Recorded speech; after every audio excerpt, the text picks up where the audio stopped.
What can I do for you today, Brian? I got this wicked rash. You want to check it out? No, thanks. I'm good. Here, try this. What is this? It's one of them Hydro creams. You don't want to look at this first? Try the cream. If it doesn't work, come on back, okay? What if I want to go to a dermatologist? Then you're going to need a referral from your doctor. I don't have a doctor. Well, you have to get one then. How do I get one? I don't know. There's not that many.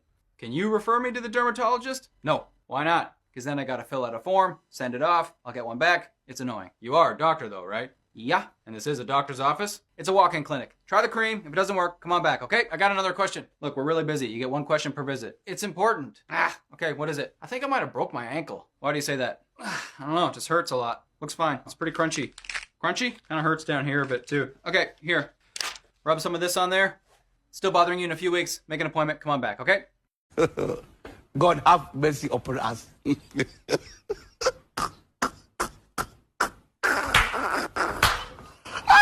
My name is Asitonka Agri Abba, and channel is called Asi Darling because I'm such a darling. Hi guys, and welcome back to my YouTube channel. Trevor Asi Darling. Thank you guys so much for clicking once again. If you're new to this channel, please consider subscribing. As all my OGs, you know what to do. Comment down below. Let me know, gang. Now it has been a hot minute, and your girl has been missing in action. I know. I apologize. I am back because you know this country, Indie Canada.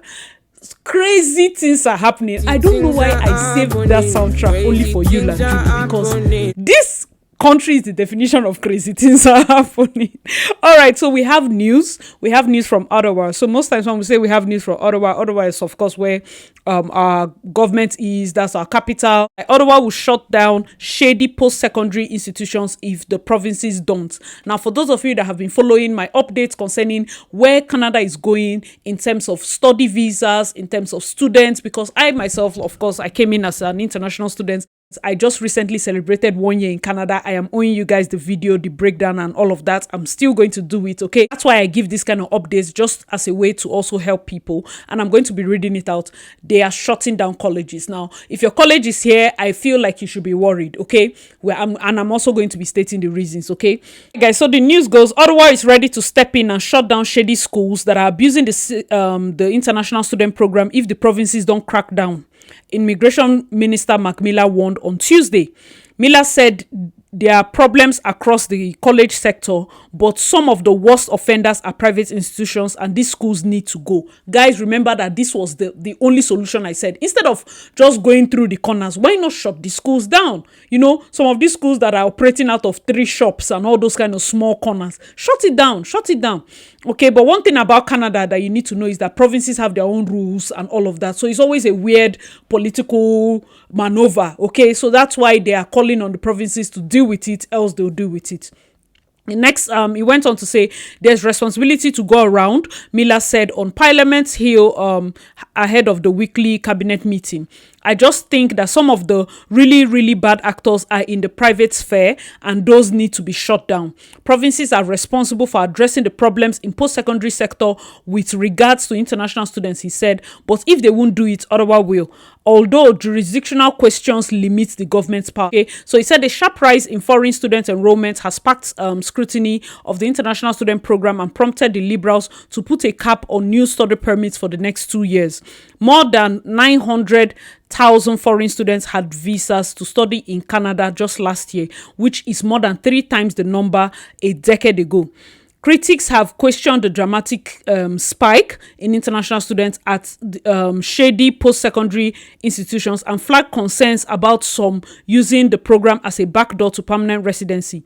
One potential fix, Miller said, is that the federal government's plan to recognize post-secondary institutions that have higher standards for services, support, and outcome for international students. So there are some institutions that are, of course, up there in terms of their services, and the government is going to recognize those ones. He said the recognized institution model that we launched in the fall still is very pertinent to this discussion because we will be able to separate the wheat from the chaff. And perhaps even if provinces don't assume responsibility, shut down these institutions or ourselves, if they don't do a good enough job. So he's saying that, of course, he's going to step in. Following Miller's comments, the CEO of the National Association of Career Colleges said his organization supports the federal government's efforts to rein in on international student numbers, but he pushed back on the criticism directed at private colleges. Immigration, Refugees and Citizenships Canada statistics are clear.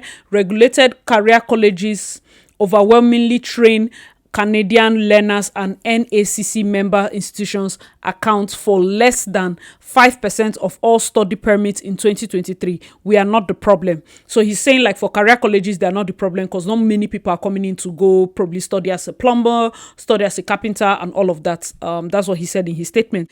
In addition to private colleges, Miller also called out schools that have seen spikes in asylum claims from international students. This is where I want to draw our attention, okay? Asylum claims from international students at Seneca College, that's where I went to, it increased from 300 last year to almost 700 this year. Conestoga claims jumped from 106 to 450 during the same period. Miller's called those increasing alarming and totally unacceptable. The Ontario government has voiced its displeasure with the federal government's decision to put a cap on international students' enrollment. On Friday, Premier Doug Ford said Ottawa blindsided the province with the move, which he likened to a sledgehammer to the whole system. Remember that while other provinces were reacting to the 2-year cap and the student cap court and everything, Dougie did not say anything. Like, I didn't read from Dougie's province, no secretary, no statement. So this is the first time he's saying something, and he's saying like he also was blindsided. So Miller pushed back on Ontario's critic on Tuesday, saying it is complete garbage and that he had warned the province it needed to get a handle on the influx of international students. So this is going to be messy. The Ontario government announced on Monday, it is putting an additional $1.3 billion over 3 years towards post-secondary institutions increasingly struggling with finances in the face of low provincial funding, frozen tuition fees, and now the cap on international students. Now, this is something that they should have done. They have the money to do it, but they are sending the money out to other countries in aid. I'm not saying aid is bad. I'm only saying that you have so much mess in your doorstep. You know that to fix it, you bring international students. Now you've brought them in, and now you're painting them to be the bad guy. Okay, guys, let me know your thoughts in the comment section. So Ontario is seeing extra 1.3 billion. My question is, will that be enough? Let's go on to read. They say colleges and universities said it does not come close to sustaining the sector. This money will not work. That's what they have said, because we have lots and lots of post-secondary institutions. Some of them have deficits of hundreds of millions. So 1.3 billion cannot go round, okay? So a government commission expert panel and Ontario's Auditor General have noted that low levels of provincial support over several years, combined with 2019 tuition fee cut and freeze. You know, Canada cut and freeze their tuition, I think, for the citizens and PRO in 2019, and that has affected the school because the school is also running a business. And these are a large part of the reason why institutions have turned increasingly to international student tuition fee, which is much higher than what the domestic students pay, just to stay afloat. So we always knew that this was the trading. They are calling international students to get their money to stay afloat. Most of these monies that they get from tuition is what keeps the business running. So Ontario ranks last in comparison of inter-provincial post-secondary financing, according to a report last year. So among all the provinces, we are the ones that are least funded in terms of education. You can imagine. So international students now give more money to Ontario's institution than what the government does. That's what the report said. Guys, let me know your thoughts in the comment section. It has been messy so far, but one thing I need to show you guys is this video. I want you people to watch this video. Why? Because it has 2 charts in it. The chart that shows the reason why I feel Conestoga is being targeted, and then we are going to discuss other things, okay? So let's watch this video. More than 2,000 international students from over 60 countries worldwide. That was 2017. Now that number has more than tripled at this public college in southwestern Ontario. One of them is Shabnoor Abdulatif, who's just 2 months away from completing her postgraduate certificate in healthcare administration management. At 34, she came to Canada to start a new life, giving up her career as a certified physician in Iran. Since I'm a vocal person, it was not a safe place for me. Abdulatif is aware of the scrutiny being placed on her and her fellow international students.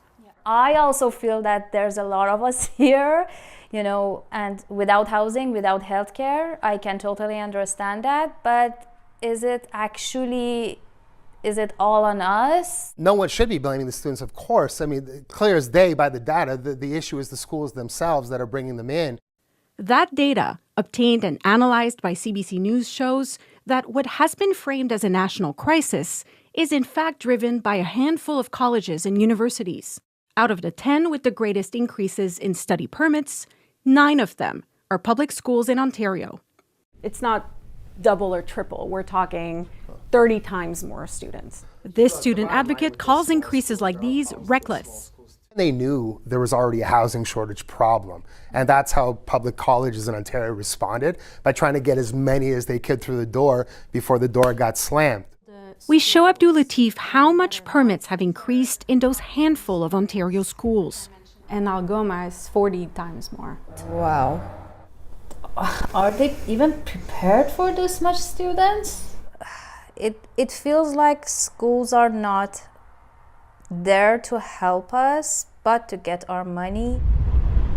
We reached out to the top 10 schools with the highest increases. 7 replied. One school explained it doesn't control the number of study permits approved. That's on Ottawa. Almost all mentioned decreases in provincial funding and domestic enrollment. So, Valerie, how did the federal government react to your analysis of their data? Well, Immigration Minister Mark Miller said that he doesn't feel he misrepresented the situation by focusing on private schools, but that there is responsibility shared across the board, specifically for public school, private schools that have these alarming increases. He says, moving on, what's needed is for provinces, and specifically for Ontario, to assume responsibility. And he says, regarding these bad actors, if provinces don't move to shut them down, Ottawa will. We reached out to the Ford government for a comment on this. They did not reply. All right, guys, let me know your thoughts in the comment section below. From the data, you can see why Conestoga is being targeted by employers for cause of over-enrollment. Because for such a small school to jump from the number they had to this current number. In fact, Conestoga has more enrollments than the rest of them. Like, the spike is just a lot.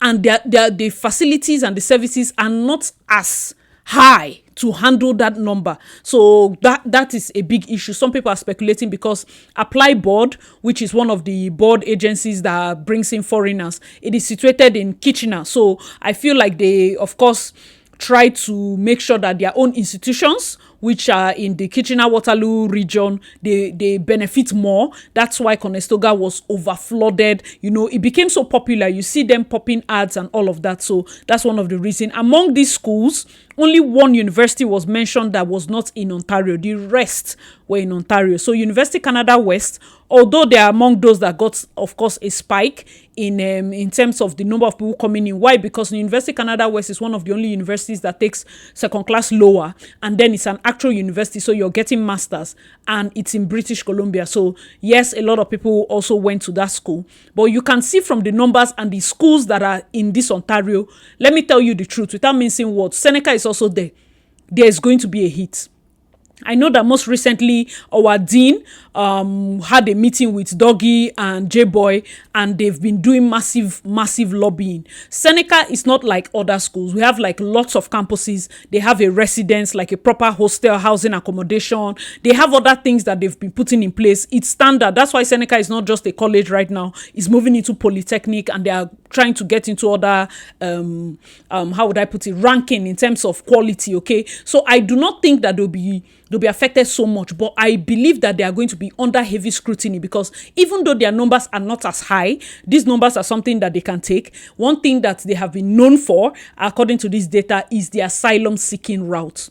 Now listen, for those of you that think that you cannot listen to advice, you're being smart, if you came in with study and you did asylum, just pray to God that one Pharaoh that does not know Joseph does not rise between now and your citizenship, because it's going to be messy. Somebody was talking about it and saying they are going to be going after those that claimed POF and came in and you study route. Like, better is it that you came in as visitor or just strolled in, but for you to have said that you had the money, come in and then go through asylum, it might seem easy, but you see that with the way Canada is, for them to have started looking at these things strongly, we don't know what is going to happen. Guys, let me know your thoughts in the comment section. Sincerely, we do not know what's going to happen because this minister is not joking. And now that they have gotten the data, 700 people from Seneca, they might start looking at those people, their applications. They'll look at their visa this thing. And then if you say you had all these properties and everything, and they find out that there's any form of misrepresentation, it might work against you. Election is coming in this country and the citizens are not happy with the way things are going. Scapegoats are going to be falling off. And one of the first one was, of course, temporary residents, the international students, because things are expensive. Things are high, so they have to start looking for ways to reduce it. One thing I need to let you guys know is, as we are waiting attestation letter that they say will be available towards the end of March, schools have engaged, of course, in this lobbying, trying to get slots. Right now, if you're planning to come to Canada, I will not lie to you, a university degree is just the best. Just for the benefits and everything, just go for uni. Just go for uni. I see my result is not too good. Man, marry somebody that your result is good. At this point, I don't even know what else to advise you. Because if you get lower than 2.2, you might not be able to find a college. I think University Canada West is taking 2.2. But most of the other universities are not taking. They are taking at least 2.1. So please check for university degrees. Because that way, you will even avoid limitations that have to do with job market discrimination. Like you go to a job market and put Conestoga College, and then the news has been blasting Conestoga back to back.